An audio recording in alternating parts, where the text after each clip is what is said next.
Hello everyone, it's Maria here with you, and I am back today for Not2Shabby.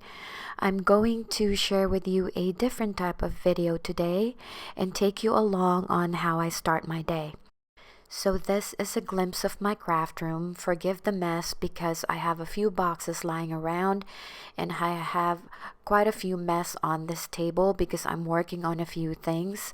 But basically I grab my lighter here and then light my scented candles just so everything smells really good and it relaxes me and it inspires me to start creating. And I grab my color wheel and some color samples from Stampin' Up that I've had for a few years now, and then I turn on this Bluetooth speaker and play some music, or sometimes it also plays movies when I'm watching my game. And I have that stand over there that I also use for filming. I make sure that my brother's scan and cut is ready for cutting, and then this is where I film my videos. I also light a candle here near me so that it relaxes me when I'm creating the videos. And then I make sure that my stamp chamois there is quite wet so that I can clean my stamps after stamping. And I make sure I have my glasses here because I'm blind, and this is normally where I would put all of the supplies that I will be using for that day to film the videos.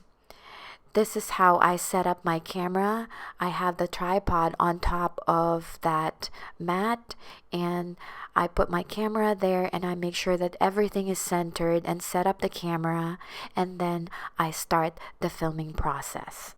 So here are the supplies that I'm going to use today.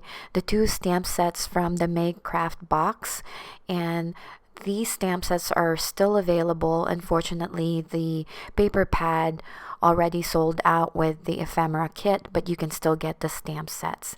So I'm using both stamp sets, and I'm also using this older die from Fawn, and this is like the Star Stackables or something like that. I will be linking everything in the description box below. And for the colors, I'm using Kitsch Flamingo, Ripe Persimmon, Mustard Seed, and the new Salvage Patina Distress Oxide inks. So I'm going to stamp the images using Memento Rich Cocoa ink, and then I am going to color the images with my Spectrum Noir markers, and I'm also going to use my Copic markers today just because I haven't been using them lately and it's been drying out, so I figured today I will be mixing Spectrum Noir and Copic markers. So I'm going to put some music on while I'm coloring the images, and then I will catch you back after the coloring is done.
have been loving using my white color pencil on some colored images, and I just really like the effect that it gives. It's very light, but it really turns out so beautifully after you color the images with the white highlights, and I love the effect that it gives on the colored images. So I've die cut the images using my brother's Canon cut, and now I'm going to prepare the background by die cutting the windows using the star dies and run that through my die cut machine.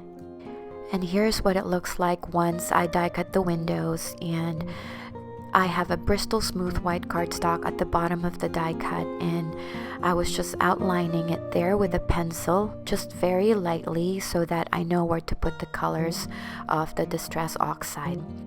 I have a scratch paper here that I was just rubbing all my foam tools, because sometimes when you mix colors you have those extra colors that you don't want to go to your cardstock, so that's what I was doing there. And now I will be adding the mustard seed, ripe persimmon, salvage patina, and the kitsch flamingo. I was really heavy-handed here because I wanted the colors to be really intense. And then I am going to use my distress sprayer to spray some water on the colored background, and then pick up the excess water with some paper towel. And off camera, I stamped the sentiment using the Drink the Coffee stamp set that I fussy cut. I stamped that using the orange Harmony Quick Dry Dye ink by Spectrum Noir. I also die cut some yellow stars that I will be adorning the card with, adhering them all with the art glitter glue. I really love this glitter glue, and I was picking the stars up with the help of the cat scrappiness pickup tool. So now I'm going to foam mount the cardstock on top of the colored background, and then adhering the images using a combination of foam adhesive and the same liquid glue that I used earlier. And while I was working on this card, I figured it needed something else, so I used my black gel pen to add some highlights to the eyes, and it made it pop a little bit. And I also wanted to use the sentiment strip that I purchased from Simon Says Stamp, and I thought this was the perfect one. It says "You are epic." I cut them out and then adhered them kind of like wonky style on this card just to make it look really cute. And then I will be adhering this on an A2 size note card. So to finish the design of this card, I'm just going to add some stickles to the hearts because it's perfect when it says powered by pixie dust, and that finishes off the card. I hope you guys enjoyed this video and found it helpful. If you have any questions, please leave me a comment down below. Don't forget to give this video a thumbs up. I really do appreciate it. And the supplies I use will be listed and linked in the description box. Thank you again for stopping by today, and happy crafting!